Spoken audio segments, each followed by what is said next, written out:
Teacher, सच और वहम में क्या फ़र्क है? शरारती बच्चा। सर, आप हमें पढ़ा रहे हैं, ये सच है, और हम पढ़ रहे हैं, ये आपका वहम है।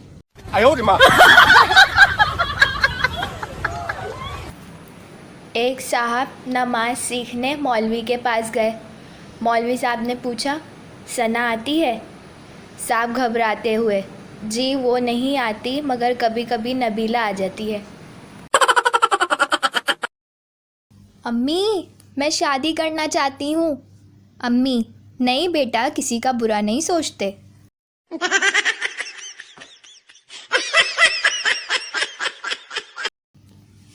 पड़ोसी, यार तुम्हारे घर से रोज़ हंसने की आवाज़ें आती हैं, इस खुशहाल ज़िंदगी का राज क्या है? आदमी, दरअसल मेरी बीवी रोज़ाना मुझे निशाने लगा लगा के चीज़ें मारती है, लग जाए तो वो हंसती है, ना लगे तो मैं हंसता हूँ।